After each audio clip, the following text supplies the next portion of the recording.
You can't avoid them, but there's definitely a right way and a wrong way to deal with them. Let's talk about the haters. I'm John Sanpetro, and on this episode of the Stamping is My Business podcasts, how to deal with haters. The unfortunate truth is that in any industry, there are going to be haters, and that is certainly true in the stamping world. In the 20 or so years that I've been working with stamping business owners, I've certainly had my share of haters, and a number of my clients have had to deal with haters as well. Sometimes the haters are other stamping business owners. Sometimes the haters are people who are customers or former customers. Haters are a fact of life, and frankly, it stinks that we have to deal with them, but it is simply a part of doing business. And as I said a moment ago, there really is a right way and a wrong way to deal with haters.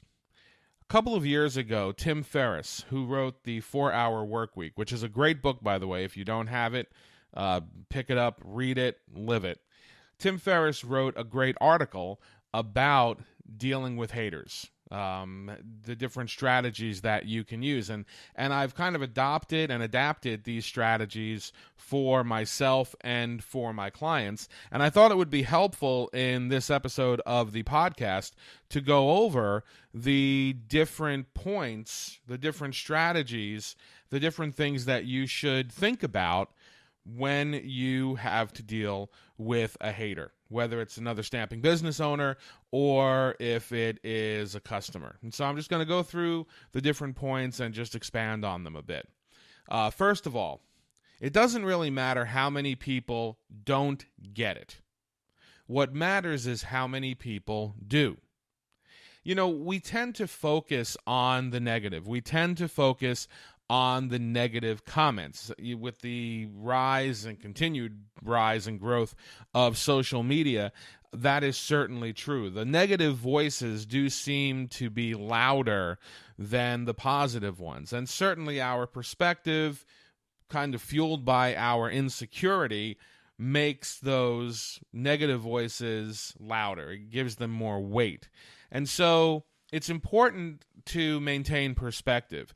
You may have people who don't understand what you're doing. You may have people who don't agree with what you're doing.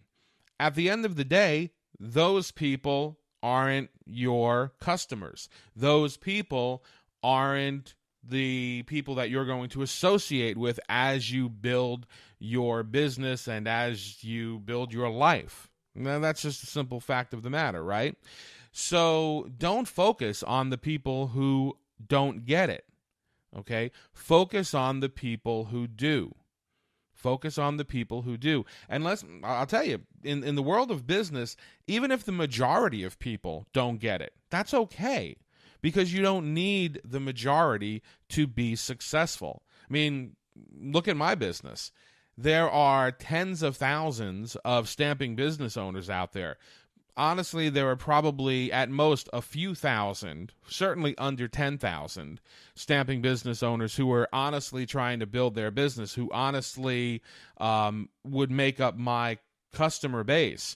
I have a very successful business that is built on the minority. And so I don't worry about the people who don't get it. I just focus on the people who do. Next point, 10% of people will find a way to take anything personally. And you're going to see this with other stamping business owners. You're going to see this with customers and former customers. So you just need to expect it. It doesn't matter. Truly, it doesn't matter what you do. It doesn't matter what change you make. 10% of the people are going to see it as a negative, and they're going to see it for some reason as a personal attack on them. You can't change people. You can't. I wish you could. At the end of the day, people have to change themselves. If I could literally change a person, I would be charging a lot more for what I do. If I could just change you, I that would be great. But I can't. I can give you the tools to change. I can give you the steps you need to take. But at the end of the day, it's up to you to take the steps and to use the tools. In that same vein, you can't change people. People are going to choose to take something personally. It doesn't mean that what you're doing is wrong. It just means that people are being people, and you just need to realize it and not let it bother you to the extent that you think you're doing something wrong, because you're not. Next point, great quote from Colin Powell. Trying to get everyone to like you is a sign of mediocrity. And that is definitely true. Look, there is some real truth to that saying. If you try to please everyone, you end up pleasing no one. Lord knows that I do not try to get everyone to like me. I am very opinionated, and I fight for my clients with great energy and a very loud voice. And certainly that has definitely brought out some haters. No question about it. Okay?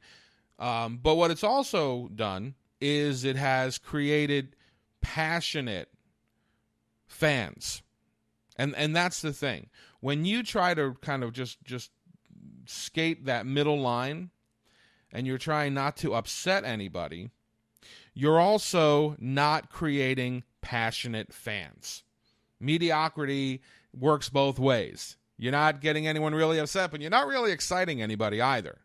And it's really tough to build a business based on mediocrity.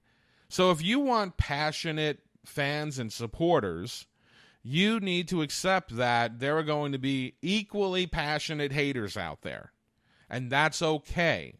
Because again, going back to the earlier point, it's not about you. It's about them. It's about who they are. Okay? Another great point to think about, if you are really effective at what you do, 95% of the things said about you will be negative. That's true. Look, if you're really effective at what you do, especially in an industry where a lot of people are not, and let's be honest, in the stamping business world, the majority of people who own stamping businesses are not very successful. And there are a lot of good reasons for that, because most of those people are not doing things that are going to lead to success. But a lot of those same people are not in a place where they can admit that. And so when they see someone else who is successful, they go negative.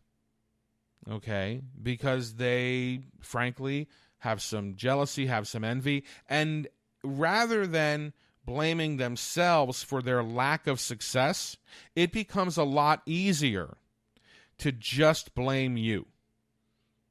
And I saw this a lot when my clients were going online. A lot of the stamping business owners who didn't want to go online were upset when the ones who did became very successful.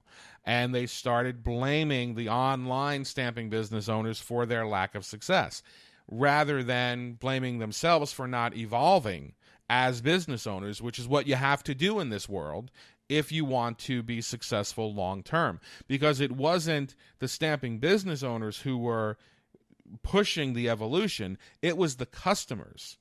We knew that customers were moving online, that customers were getting more comfortable, not only more comfortable, but actually starting to prefer buying online, and so that's where they moved. The ones who didn't move there, they lost out a lot. But rather than admitting their mistake, rather than admitting they were wrong, they focused their anger, their hostility on the other stamping business owners. They became haters. And again, that's really unfortunate, but sometimes that's just the way it goes.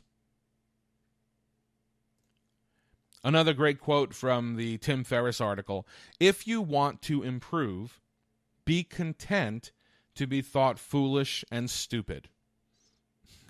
Think about that. If you want to improve, be content to be thought foolish and stupid. Look, there are going to be people who are going to watch what you do who think you're crazy. There are going to be people who watch what you do who think that you are putting yourself out of business, and they're going to think that right up until the point that they see how well you're doing. And so you have to understand that. You have to understand that in this world, you are not a follower. You are a leader, and you are blazing a trail. Unfortunately, the people who blaze the trail are the ones who are often looked at as crazy. And that brings out the haters. So you just have to understand where that's coming from. You just have to understand that this is what has happened throughout all of history. When you are trying something that a lot of other people haven't thought of trying yet or are afraid to try, people are going to, again, rather than saying, gosh, I wish I jumped on that, or I wish that I had the guts to jump on that, they're going to focus that hostility, rather than focusing it inward, they're going to focus it outward on you. So just understand that. Just be aware of that. Just be ready for that and understand where it comes from. The important thing, again, is to just realize that 99 out of 100 times when somebody is hating on you, it's not because of you. It really is because of them. Okay?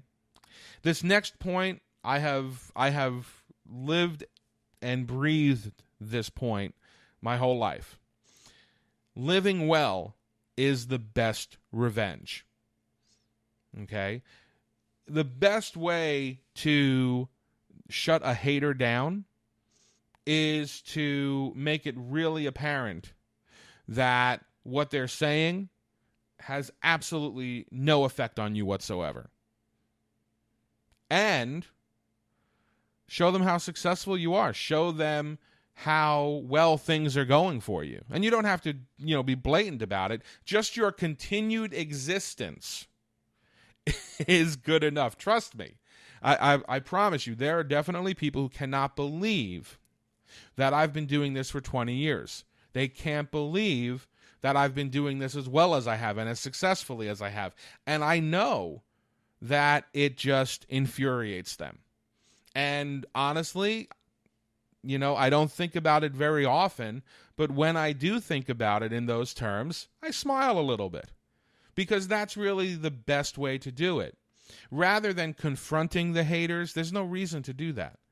It doesn't lead to any. It's like confronting someone on Facebook whose political opinion you disagree with. When does that ever turn out well? When does that ever change anyone's mind, right? It's the same thing with haters. The best thing you can do is ignore them and just live your best life. Believe me when I tell you, that shuts down haters better than anything else you can do. And finally, keep calm and carry on. Okay? Don't worry about what other people are saying.